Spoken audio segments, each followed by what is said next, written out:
అవసరం కాదు నాన్న, కష్టం వచ్చింది.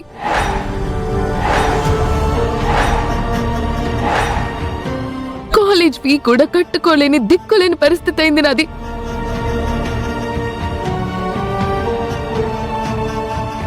ఫీజు కట్టకుండా ఎగ్జామ్ ఎలా రాయిస్తారు నాన్న?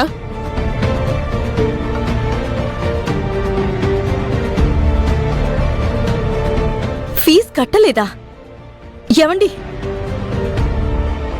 అనుపన లేదండి, నేను ఫీజు కట్టమని ఆ రోజే విష్ణుకిచ్చాను. కానీ మీ కొడుకు కట్టలేదండి అక్కడ.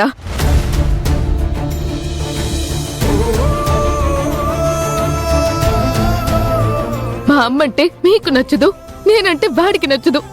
మీకేమో అందరి మీద పెత్తనం చేయడం కావాలి, వాడికేమో నన్ను బాధ పెట్టడం కావాలి. వేద, విష్ణు చేసిన తప్పుకి అత్తయ్యనంటావేంటి? నువ్వు మాట్లాడొద్దు. ఏంటి నానా ఇది? నేను మీ కూతుర్నే కదా, ఆ బాధ్యత మీదే కదా. కాలేజ్ ఫీ కట్టాలంటే అమ్మ మీకు చెప్తుంది, మీరు ఆవిడ వైపు చూస్తారు. ఆవిడేమో నా కొడుక్కిచ్చాను అంటుంది, వాడు కట్టడు.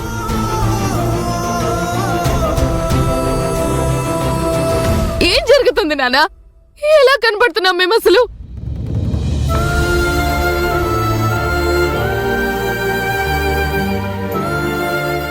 ఆవిడ కొడుకు ఫీజుకి డబ్బులు ఆవిడిచ్చినప్పుడు మీ కూతురు ఫీజుకి మీరు వచ్చి కట్టరా నానా?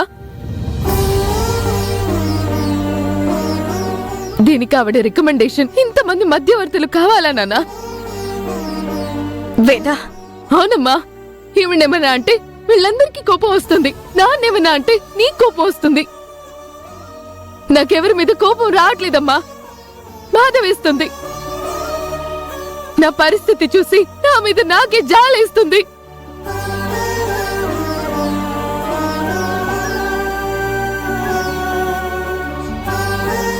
అమ్మా, కావాలని ఇక్కడెవరూ నిన్ను బాధ పెట్టేవాళ్ళు లేరమ్మా.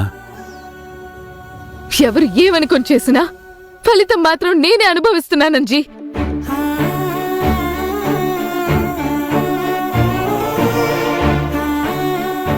ఎవరు ఏమన్నా సర్దుకుపోవడం మా అమ్మ అలవాటు చేసింది. బాధనిపించినా కన్నీళ్లు బయటికి రానివ్వకుండా మొండిగా బ్రతకడం నేనే అలవాటు చేసుకున్నాను. ఎదిరిస్తే తిరగబడగలను, ప్రశ్నిస్తే సమాధానం చెప్పగలను, కానీ సమాధానం చెప్పలేని విధంగా మాట్లాడి అవమానిస్తే నేను ఏం చేయను?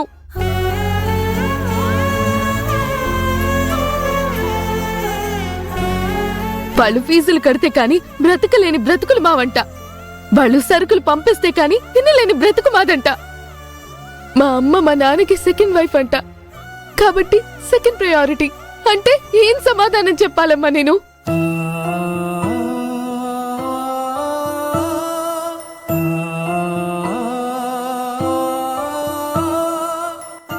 వేదా, వాడన్నది కరెక్టే అమ్మా.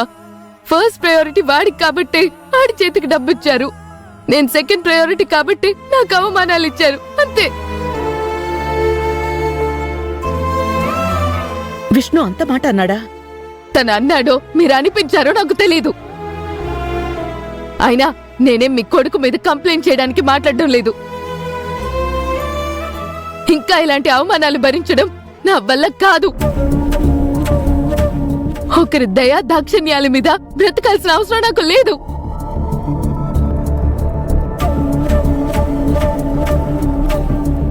వేద, అది కాదమ్మా. ప్లీజ్ నానా, చదువు పోయినా పర్వాలేదు, అభిమానాన్ని తాకట్టు పెట్టుకొని నేను బ్రతకలేను నానా.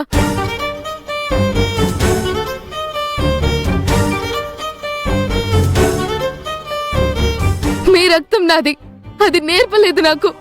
ఇప్పుడు ఆ ఇంట్లో నుంచి ఫీజు తెచ్చి కట్టినా నేను చదవలేను నానా. ఆ ఇల్లు ఈ ఇల్లు ఏంటమ్మా? ఎక్కడున్నా మీ నాన్న కష్టం. తండ్రి కష్టం నేరుగా బిడ్డల చేతికి అందుంటే ఆ పరిస్థితి వేరుగా ఉండేది. ఈ పరిస్థితి వచ్చుండేది కాదు కదంజీ. ఏదైనా నా అనుకొని ఆయన చెయ్యాలి. నేను మీ కూతుర్ని కాబట్టి మీరు చెయ్యాలి నానా అని నేను అడగడం బాగోలేదంజీ, అస్సలు బాగోదు కూడా.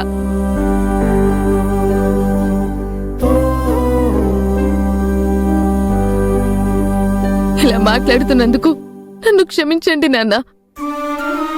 కానీ ఇది మాత్రం నిజం. ఇక నుంచి నా చదువైనా నా తిండైనా నా కష్టంతోనే.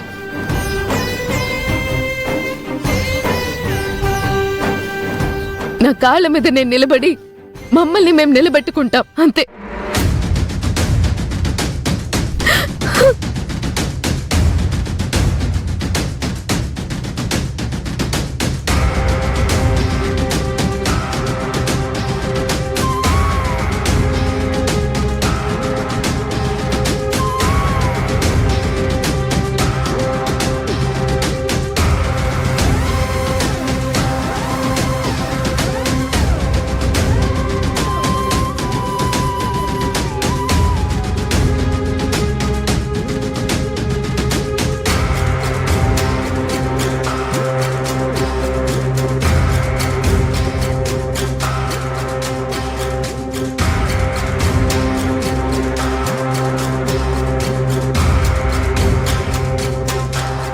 రే బాలు,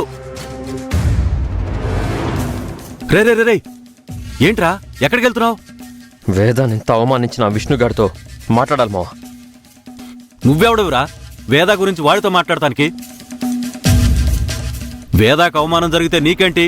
తను కన్నీళ్లు పెడితే నీకేంట్రా? తను నా గురించి ఏమనుకున్నా, తను నన్ను ఎలా చూసినా తనంటే నాకు ఇష్టం. అందుకే నువ్వు వెళ్ళి వాడితో మాట్లాడితే జరిగేది గొడవరా, పరిష్కారం కాదు. కావాల్సింది పరిష్కారం. అది చేయాల్సిన వాళ్ళు చేస్తారు. నువ్వు పద లోపలికి. పద పద లోపలికి రా.